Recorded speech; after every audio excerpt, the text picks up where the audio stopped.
Bismillah. Assalamualaikum warahmatullahi wabarakatuh.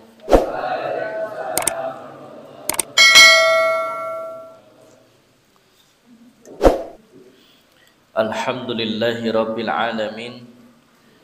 Wassalatu wassalamu ala nabiyyina Muhammadin sallallahu alaihi wasallam wa ala alihi wa sahbihi wa man tabi'ahum bi ihsanin illa yaumiddin. Ya ayyuhalladzina amanu taqullaha haqqa tuqatih wa la tamutunna illa wa antum muslimun.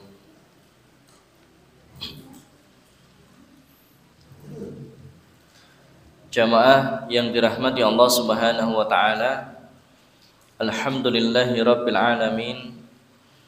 Malam hari ini kembali Allah Subhanahu wa taala pertemukan kita di tempat yang paling dicintainya, yaitu masjid, di majelis yang dimuliakan, majelis ilmu.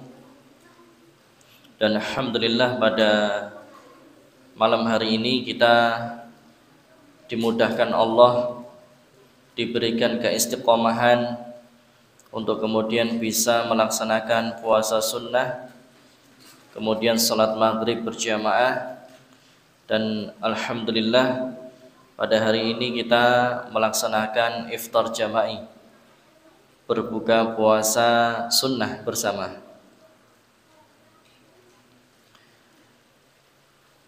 Maka teriring doa Allahumma at'iman at'amani wa asqiman saqani, semoga Allah Subhanahu wa taala memberikan ganti dengan makanan minuman yang lebih baik bagi yang telah bersedekah untuk penyediaan makan dan minum berbuka puasa pada malam hari ini. Dan Rasulullah Shallallahu Alaihi Wasallam kabarkan, barang siapa yang memberikan makan untuk orang yang berpuasa, makan buka puasa untuk orang yang berpuasa, maka dia akan mendapatkan pahala yang semisal, mendapatkan pahala puasa yang semisal. Bayangkan kalau kemudian ini berapa orang nih? 100 orang ya. Berapa puluh orang yang hadir. Ada muslimin donatur yang nyumbang snack, minum, makan buat buka puasa bersama. Yang hadir misal 50 orang, dan ternyata hanya satu donatur, hanya satu muhsinin yang kemudian mencukupi semua apa yang kita makan minum pada hari ini, maka dia akan mendapatkan pahala puasa yang semisal dari 50 orang yang dia beri makan dan minum. Jadi Masya Allah.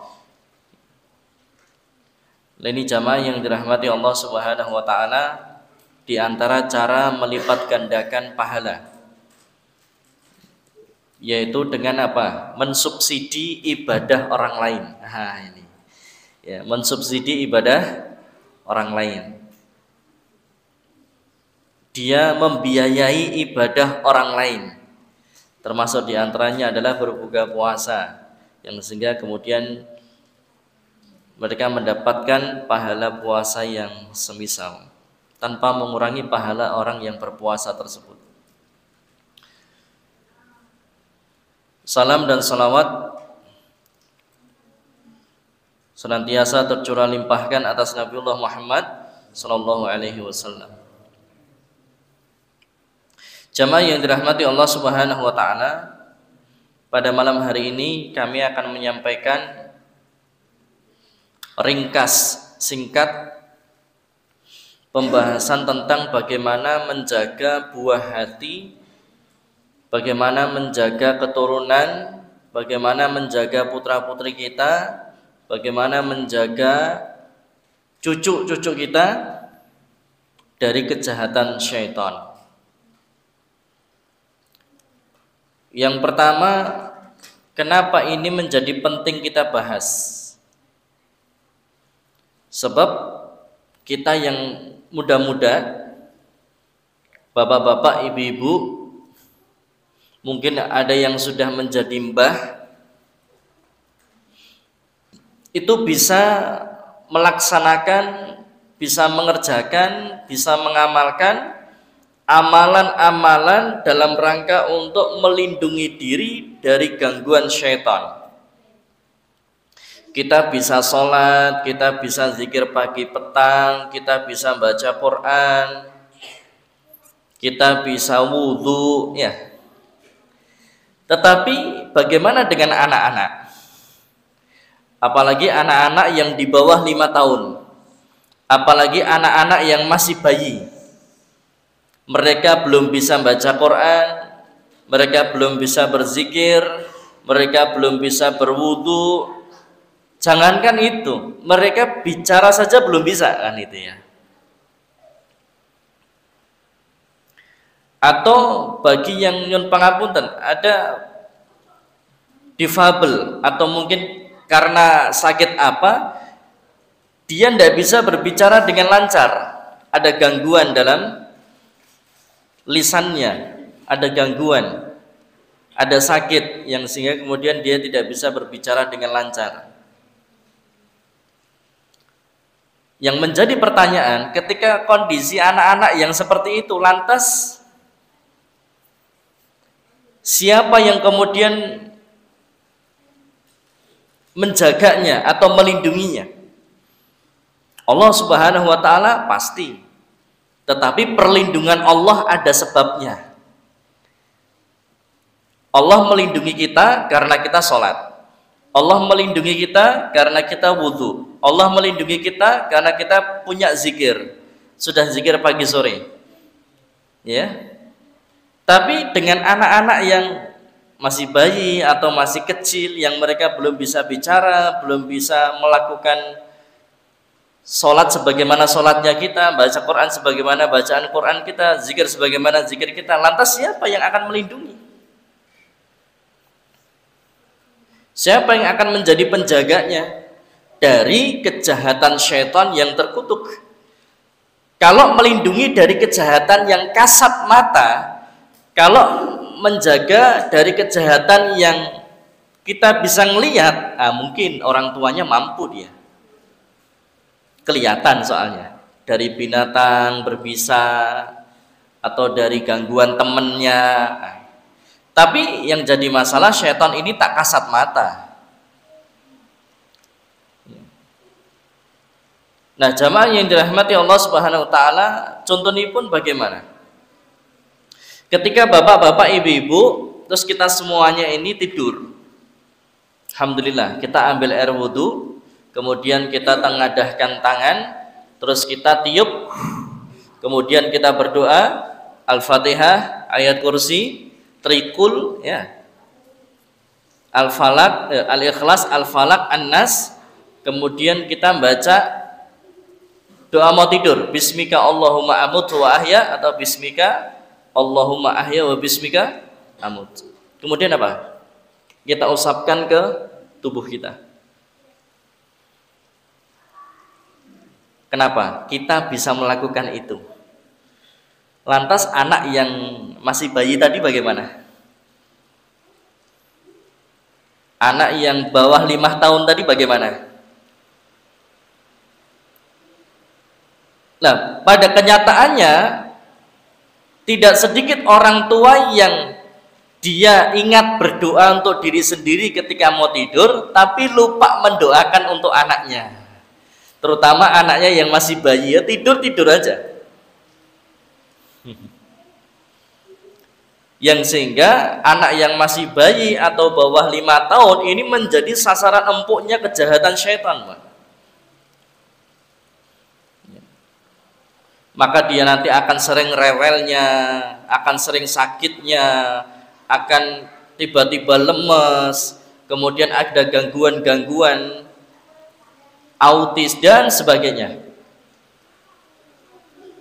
Di antara penyebabnya adalah orang tua yang lupa menjaga anaknya, orang tua yang lupa magri anaknya, orang tua yang lupa ngelindungin anaknya, terutama dari kejahatan syaitan yang tak kasat mata ini.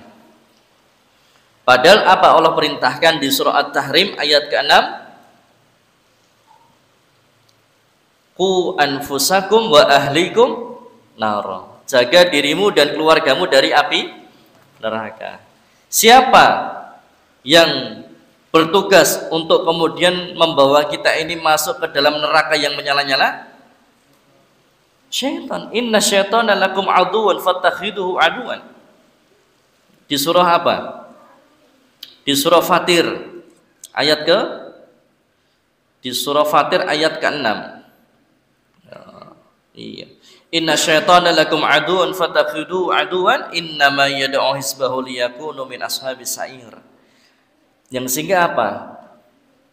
Ketika disebutkan qu anfusakum wa ahlikum nara, maka orang tua berkewajiban untuk kemudian menjaga anaknya dari gangguan syaitan yang terkutuk. Ini amanah, anak itu amanah. Maka kita harusnya menjaga dengan sebaik-baiknya. Makanya tadi orang tua ketika tidur tidak lupa dia wudhu sendiri, doa sendiri, terus tidur. Dia lupa untuk mendoakan anaknya. Kalau orang tua diusap ke badan sendiri, tapi kalau untuk anak kita yang doa kemudian ditiup, diusapkan ke badannya si anak. Nah ini yang kemudian sering terlupakan, ya. Terus pokoknya kalau anak tidur ya tidur wae, anak bayi tidur ya tidur wae. Seakan-akan tidak ada masalah apa-apa. Makanya saya mendengar cerita, dapat cerita, konon di Bali itu kalau ditanya, kalau ada wanita yang hamil, ditanya anaknya laki-laki atau perempuan yang ada di dalam kandungan, terus hamilnya berapa bulan, itu kalau di Bali sangat berhati-hati dalam menjawab, dan bahkan kalau bisa jangan dijawab. Kalau ada yang tanya ini anaknya yang di dalam kandungan laki atau perempuan, terus berapa bulan? Kenapa? Di sana ada yang namanya Lea. Lea ini sebetulnya adalah ilmu hitam. Nah, begitu ya bahasanya. Lea ini ilmu hitam. Nah, biasanya Lea ini supaya dia terus bertahan kekuatannya dan bahkan tambah kuat dan awet kesaktiannya gitu, maka orang yang kemudian memiliki Lea, memiliki ilmu hitam ini, ilmu ini, maka yang diincar itu anak-anak, terutama anak laki-laki. Bagaimana caranya? Nanti si Lea ini lidahnya kan panjang tuh ya. Nah, dia akan ketika ada wanita yang ditanya kandunganmu itu anak laki atau perempuan? Oh laki-laki. Berapa bulan? Oh sudah 8 bulan ya, itu jadi sasaran empuk Pak. Kalau yang tanya itu punya ilmu hitam Lea tadi, maka kemudian si Leaknya itu tadi akan datang ke rumah yang hamil ini ya, kalau sudah lahir anaknya, terus apa? Akan dijilati itu si bayi untuk nyedot energinya, yang sehingga bayi ini akan jadi lemes terus, imunnya menurun, kemudian akan jadi sakit-sakitan dan bahkan bisa sampai mati. Nah biasanya yang namanya, kalau kita kan taunya Lea itu ya sosok itu ya, kayak hantu lah ibaratnya. Enggak, Lea itu ilmu, ilmu hitam. Ada lagi satu namanya Kuyang. Kuyang ini biasanya di Dayak ya Pak. Jadi dua ini sama juga, ilmu juga. Ya. Nah, ini saya dapat cerita dari orang yang kemudian tinggal di sana.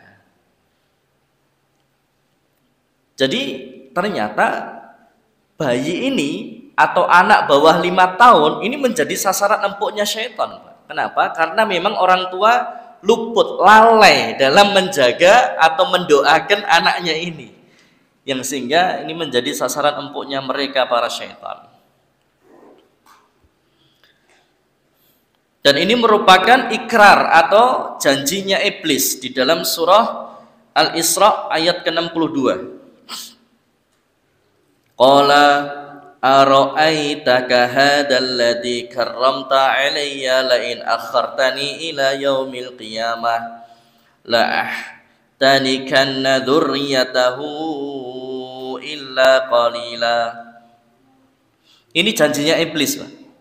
Terangkanlah kepadaku, inikah Adam yang lebih kau muliakan daripada aku? Saya tidak mau membahas ini. Teman-teman sudah tahu semua kisahnya, di mana iblis menolak perintah Allah untuk sujud kepada Nabi Adam karena Allah lebih memuliakan Nabi Adam daripada iblis. Sekiranya engkau memberi waktu kepadaku sampai hari kiamat, dan ini terjadi, Allah kabulkan, iblis ditangguhkan sampai hari kiamat. Kalau jin-jin yang lain, mereka seperti kita manusia. Kalau jin-jin yang lain, itu mereka terlahir, mereka berkeluarga, mereka beraktivitas, terus nanti mereka ada ajalnya, mereka ada mautnya, mereka mati. Terus gitu terus, lahir, berkeluarga, ada aktivitas, mati, gitu terus. Hampir mirip dengan kita.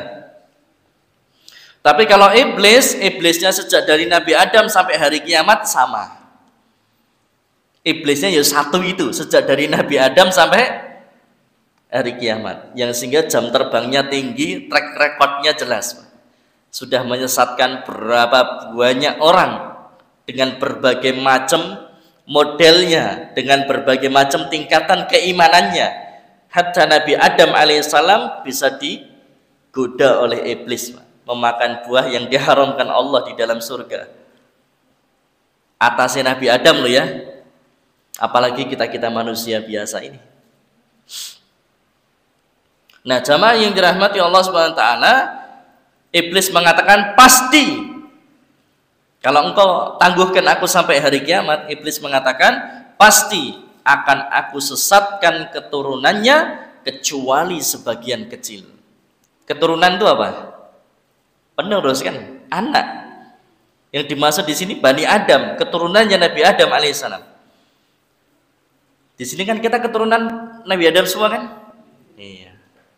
Pilih Nabi Adam atau pilih kera? Nah, kan katanya teori evolusi ya, bahwasanya manusia dari kera gitu. Nabi Adam alaihissalam, oh ganteng-gantengnya kayak gini ya, masya Allah, masa ya munyuk aja mungkin ya. Nabi Adam alaihissalam, ya masya Allah.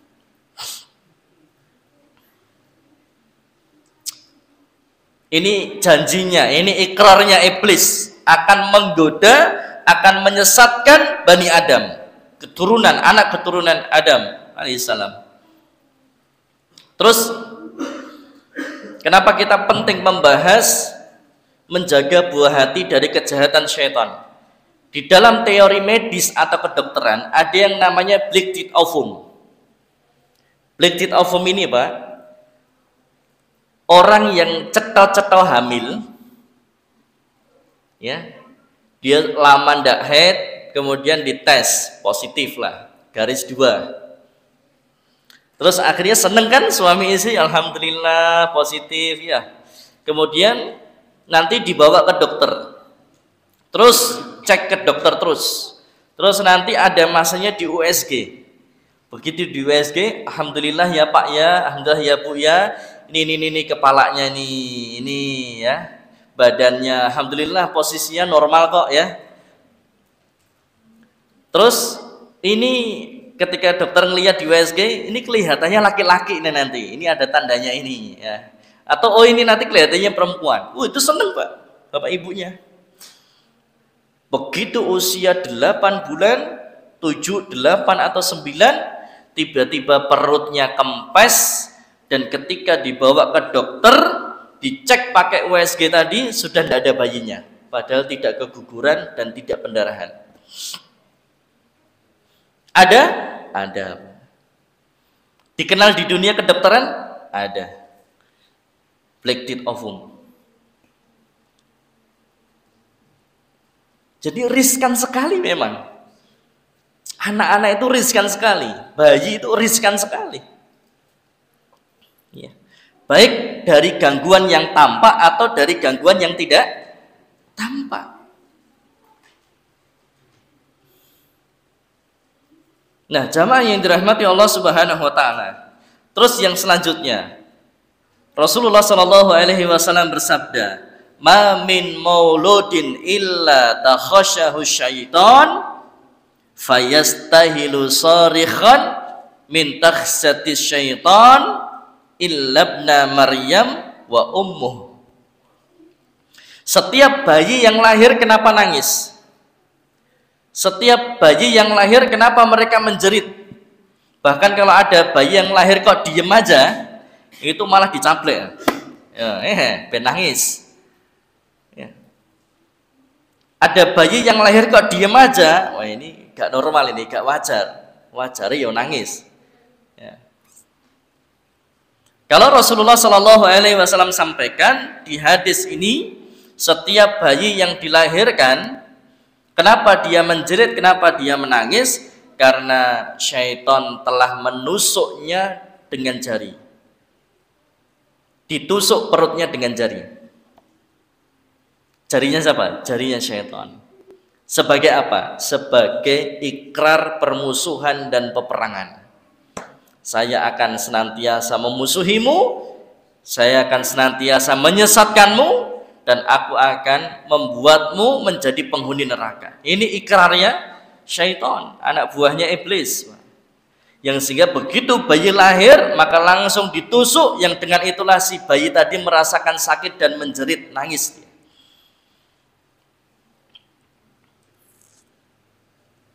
Ini yang disampaikan Rasulullah Shallallahu alaihi wasallam, yantiku anil hawa in huwa illa wahyu yuha. Bahwasanya apa yang keluar dari lisannya beliau Shallallahu alaihi wasallam ini bukan berdasarkan hawa nafsu, bukan berdasarkan kira-kira, bukan berdasarkan apa yang telah menjadi keyakinan leluhur-leluhur. Nah, tapi lisan beliau Shallallahu alaihi wasallam mengeluarkan perkataan, dan perkataan itu adalah wahyu, yang wahyu itu asalnya dari Allah Subhanahu wa ta'ala, dan Allah yang menciptakan kita manusia, dan Allah yang paling tahu apa yang terjadi dengan diri kita. Dan Rasulullah sampaikan, bayi yang lahir kenapa dia menjerit dan menangis? Karena ditusuk dengan jarinya syaitan, ikrar permusuhan, peperangan, dan akan senantiasa menyesatkan sehingga manusia menjadi penghuni neraka. Tapi ternyata ada juga bayi yang ketika lahir tidak nangis. Rasulullah Shallallahu alaihi wasallam disampaikan, ilabna Maryam wa ummuh. Siapa? Nabi Isa alaihissalam dan ibunya. Ibunya Nabi Isa siapa? Ya, Maryam itu sendiri. Maryam terlahir ya, diem, tidak nangis, tidak jerit. Nabi Isa alaihissalam lahir sama, diem, tidak nangis, tidak menjerit. Ya. Nah, jamaah yang dirahmati Allah Subhanahu wa ta'ala, maka kemudian ini yang menjadi alasan pentingnya kita ini tahu bagaimana cara menjaga dan melindungi buah hati kita dari kejahatan syaitan. Dan ini menjadi bekal-bekal teman-teman yang belum nikah, untuk kemudian kalau sudah tahu ilmunya dari awal, maka nanti teman-teman akan bisa lebih antisipatif gitu ya, supaya kemudian nanti begitu teman-teman nikah, melakukan hal-hal yang nanti akan saya sampaikan, supaya kemudian buah hati yang Allah karuniakan dijaga oleh Allah Subhanahu wa ta'ala. Saiki bayang gesek wae ya toh, belum praktek. Praktek esuk ya.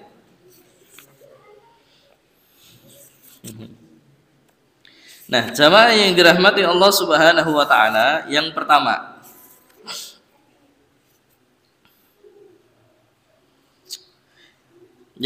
Rasulullah Shallallahu alaihi wasallam bersabda, idza ata ahadukum ahlahu, ketika seorang suami mendatangi istrinya,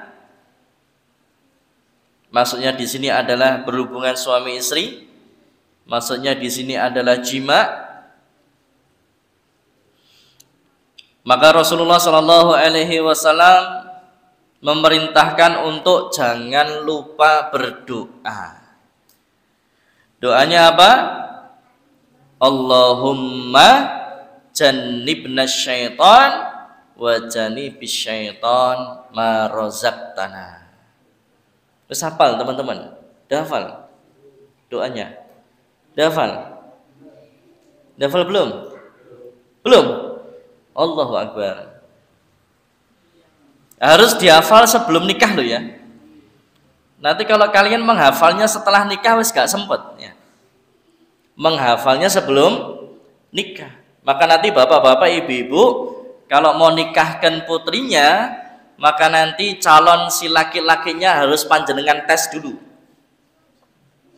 Jangan hanya yang ditanya kok kerjaan, gajinya berapa, rumahnya di mana, mobilnya apa, motornya berapa. Enggak, jangan hanya ditanya itu, jangan hanya ditanya itu. Tanya itu boleh. Tunkahul mar'atu li arba li jamaliha li maliha li nasabiha aw li diniha. Kan boleh kan? Mempertimbangkan bibit, bebet, bobot. Lihat wajah, lihat harta, lihat nasab, lihat agamanya.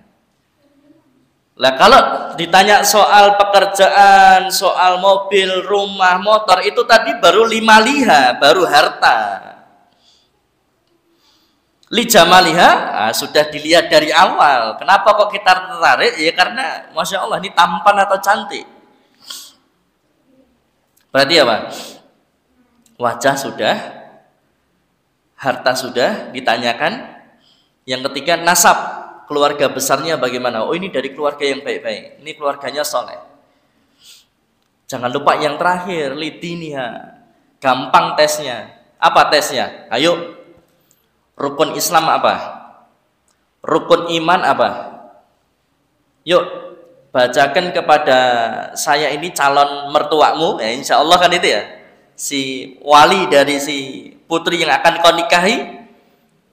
Coba bacakan doa ketika akan berhubungan suami istri. Wah, plong-plong tolak. Ya.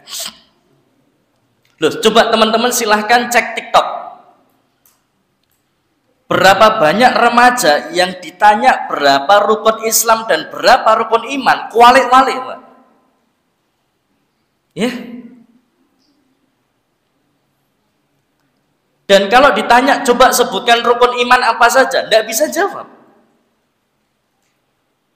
Bayangkan, sudah mau nikah, nikah itu ibadah yang berat. Kenapa? Nikah itu ibadah yang terlama. 24 jam loh. Dan kalau sampai kemudian dia tidak mampu memperlakukan keluarganya dengan baik, berat. Kullukum ra'in wa kullukum mas'ulun an ra'iyatihi. Pemimpin akan dimintai pertanggungjawaban atas apa yang dipimpinnya. Tugasnya apa? Qu anfusakum wa ahlikum nar. Jaga diri dan keluarga dari api neraka. Lah bagaimana mau menjaga api neraka? Rukun iman saja tidak tahu, rukun Islam saja tidak tahu, doa doa ketika akan berhubungan saja tidak hafal. Jawabnya akhirnya wes pun Pak, sepenting bismillah. Oh ya Allah.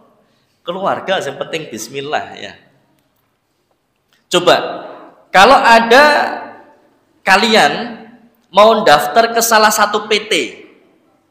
Daftar ke salah satu PT. Jam kerjanya pagi sampai sore tok. Kalian hanya mendapatkan gaji ya UMR atau UMK lah. Tesnya berat enggak masuk PT? Berat kan? Dites enggak? Dites kan? Itu hanya masuk PT loh. Ya. Dari pagi sampai sore. Gaji UMK UMR. Itu teman-teman dites dan tesnya komplit.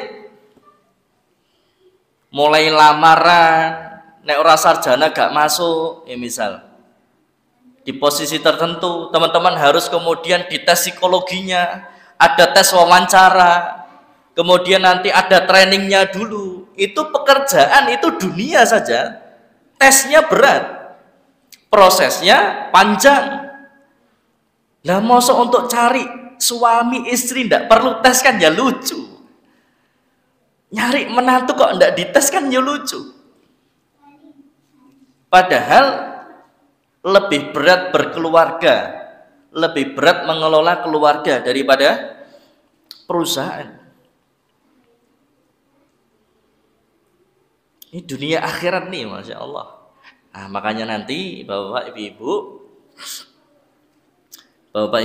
nanti kalau mau menikahkan putrinya, ini cowoknya harus dites dulu, laki-lakinya dites dulu, agamanya bagaimana. Terus rumahmu mana, Mas? Oh, rumah saya Grogol. Nanti, oh, Grogolnya mana? Kelurahannya, kampungnya, RT RW-nya, nomor rumahnya, itu ya. Di sana masjid terdekat apa, Mas? Oh, masjid terdekat Darul Ilmi, misalnya. Ya sudah, Bapak Ibu nyempatkan waktu langsung datang ke masjidnya. Jangan ke rumahnya dulu, ke masjidnya dulu.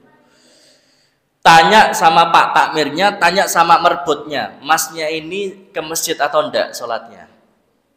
Nah, nanti takmirnya atau merbotnya jawab, "Walah, Pak, belas raton ning masjid." Sudah, tolak. Wes. Oh iya no. Tapi nek marbote takmire mengatakan, wah luar biasa Pak, tiang niku Masya Allah, rong adan wis ning masjid Pak. Oh, luar biasa kan? Subuhane terus ada di saf pertama, sosok kadang ngimami barang. Wah, kalau seperti itu agamanya bagus kan? Masuk dulu, seleksi pertama masuk. Ini orang agamanya bagus, soalnya Pak, sholatnya di masjid. Gitu. Ya. Terus nanti setelah ke masjid, tanya tetangga, orangnya bagaimana dengan tetangga. Walah, belas ratau kerja bakti, wah repot. Ya. Lah ini penting. Ya. Nah, jamaah yang dirahmati Allah Subhanahu Wa Taala, yang pertama doa ketika akan hubungan badan suami istri atau jima dengan doa tadi, Allahumma jannibna syaitan wa jannibi syaitan ma razaqtana. Ya Allah, jauhkanlah kami dari syaitan dan jauhkanlah syaitan dari anak yang Kau karuniakan kepada kami. Rasulullah melanjutkan apa? Ini penting jamaah. Ya, ini penting. Fa innahu in yaqaddar bainahuma waladun fi dzalika lam yadhurruhu syaitanu abada.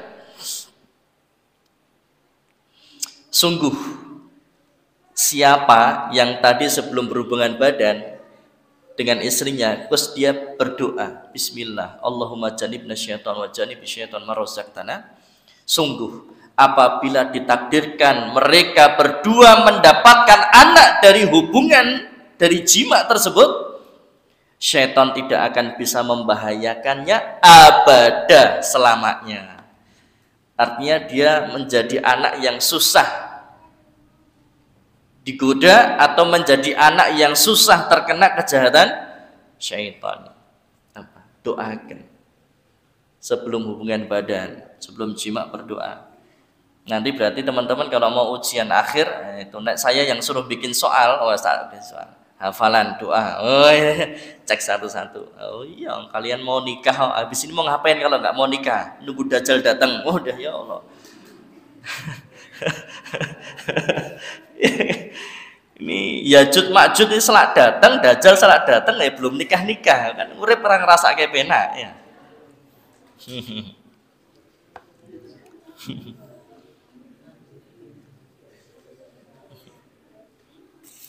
Terus jamaah yang dirahmati Allah Subhanahu Wa Taala, yang selanjutnya adalah doakan anak, ya, doakan anak. Doanya yang pertama nanti dibuka di rumah, saya tidak sampaikan di sini, dibuka di rumah. Surah Ali Imran ayat ke-36. Surah Ali Imran ayat ke-36. Doanya yang bagian ini, di bagian akhir ayatnya. U'iduha bika bi dzurriyyataha minasyaitonir rajim. Itu doanya. Sesungguhnya aku memohon perlindungan untuknya si tadi dan anak keturunannya kepadamu Allah dari setan yang terkutuk. Sesungguhnya aku memohon perlindungan untuknya dan anak keturunannya kepadamu ya Allah dari setan yang terkutuk.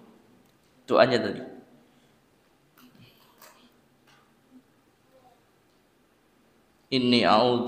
Inni a'udzuha bika wa dzurriyyataha minasyaitonir rajim. Terus kalau doa yang disunahkan Rasulullah Shallallahu Alaihi Wasallam, doa ini juga dibacakan kepada Al Hasan dan Al Husain. Anaknya siapa? Hasan Husain. Anaknya siapa? Fatimah. Suaminya Ali bin Abi Thalib. Jadi Ali itu menantu. Fatimah putrinya Rasulullah Shallallahu Alaihi Wasallam. Rasulullah Shallallahu Alaihi Wasallam mendoakan Al Hasan, mendoakan Al Husain. Apa doanya? U'iduka bi kalimatillahi tammah min kulli syaitanin wa hammah wa min kulli ainin lammah. Aku memohon perlindungan untukmu dengan kalimat-kalimat Allah yang sempurna dari setiap syaitan, binatang berbisa, dan dari ain yang menimpakan kejelekan. Doakan anak. Karena ain ini bahaya, Pak. Kita kapan-kapan bahas ain. Ya. Apa itu ain? Pandangan mata yang takjub terhadap sesuatu. Pandangan mata yang mengagumi akan keindahan sesuatu sampai kemudian dia mengekspresikan kekagumannya itu salah satunya dengan lisan tanpa disebut nama Allah, maka itu nanti akan jadi ain yang akan bisa menimpakan keburukan atau kejelekan. Contoh Ustaz, oke. Ada tetangga kita yang baru melahirkan, babaran, anaknya lahir. Kemudian tetangga yang lain nengok karena akikoh, diundang akikoh misal. Terus dia lihat anaknya, wah, anak yang ganteng tenan to yo ya os. Wah, yo tenan anak iki ya. Padahal bapak ibu orang ini gitu, repot. Ganteng tenan ki anak ayu tenan ki lucu, irunge mancung ya. Ketika dia memuji karena kagum, karena takjub dengan si bayi tadi dan memujinya tanpa menyebut Allah, itu akan bisa jadi ain yang nanti akan bisa menimpakan kejelekan atau keburukan. Tiba-tiba anaknya panas, tiba-tiba anaknya rewel, tiba-tiba kemudian anaknya gampang sakit. Makanya Abu Bakar As-Siddiq itu kalau dipuji paling tidak senang, akan dilempar dengan tanah, akan dilempar dengan pasir wajahnya orang yang memuji tadi. Nanti teman-teman ketika di jalan akan lihat mobil yang bagus, belakangnya ditulisi Masya Allah, Tabarakallah. Supaya apa? Ketika teman-teman itu di belakang mobil tersebut, kalau melihat nih mobilnya bagus, teman-teman langsung spontan membaca Masya Allah, Tabarakallah. Memuji, kemudian teman-teman baca itu tadi. Atau baca dulu baru memuji. Supaya apa? Supaya mobilnya tidak terkena ain. Kalau mobilnya terkena ain, serempet, bani bocor, tabrakan, dan sebagainya. Bahaya. Ada orang yang kena ain karena matanya sendiri. Contohnya bagaimana Ustaz? Ini sekarang ada apa ini namanya? Handphone. Dia selfie. Aku yang ganteng tenan ya ternyata ya. Ya Allah, itu. Wah, aku ayu tenan ternyata ya. Tanpa memuji atau menyebut nama Allah, maka dia akan bisa terkena ain dari matanya sendiri. Karena dia mengagumi fotonya, padahal fotonya pakai filter. Usia 50 jadi kelihatan 30 tahun. Ya. Nek kameranya jelek, dia usia 20 tahun, nanti kameranya jelek jadi 50 tahun. Ketok tua. Tapi nek kamera sekarang apalagi iPhone, teman-teman nanti foto ya luar biasa. Teman-teman sekarang misalkan usianya 20, nanti di foto itu jadi kayak 10 tahun ya. Kita unyu-unyu banget ini kayak kita imut-imut janjane apa? Amit-amit. Allah. Ini orang terkena ain karena matanya sendiri. Hati-hati. Makanya doanya tadi, "U'iduka bi kalimatillahi tammah min kulli syaitani wa hammah wa min kulli ainin lamah." Memohon perlindungan untukmu, aku mohon perlindungan untukmu dengan kalimat-kalimat Allah yang sempurna dari setiap syaitan, binatang berbisa, dan dari ain yang menimpakan kejelekan. Dan ternyata doa ini juga dipraktekkan oleh Nabi Ibrahim alaihissalam kepada anaknya itu Ismail alaihissalam. Dan terakhir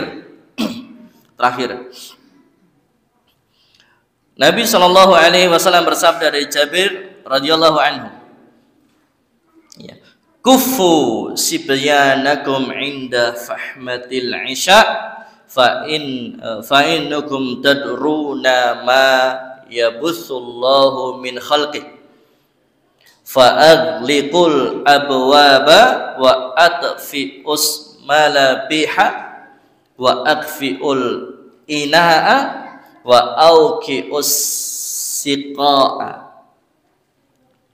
Tahanlah anak-anak kecil kalian ketika datang waktu malam, sebab kalian tidak tahu makhluk apa yang Allah tebarkan saat itu. Karena itu tutuplah pintu, padamkanlah lampu, tutuplah bejana, kencangkanlah tali penutup wadah minum. Maksudnya apa, Ustaz? Yang jadi saksi pembahasan kita, jangan biarkan anak keluar di waktu maghrib. Jangan biarkan anak keluar di waktu surup. Orang tua zaman dulu itu udah paham, Pak.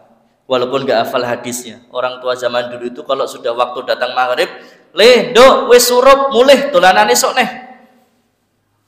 Nah, padahal sekarang anak-anak muda sekarang trennya apa? Menyenja bersama, anak senja. Jadi mereka maghrib malah metu. Kenapa? Golek senja, ngelihat matahari terbenam. Ya. Padahal itulah waktu di mana frekuensinya sama dengan frekuensi syaitan, yang sehingga syaitan ini akan memiliki energi yang lebih di waktu itu. Nah, kalau berangkat ke masjid, Ustaz, boleh. Syaratnya apa? Doa. Bismillahi tawakkaltu 'alallahi la haula wala quwata illa billah, maka akan dijaga Allah Subhanahu wa taala. Begitu jamaah yang dirahmati Allah Subhanahu wa taala, mungkin akan kita sambung kalau memang perlu disambung. Ini sebetulnya pembahasannya masih banyak, tapi setidaknya 3 tadi cukup.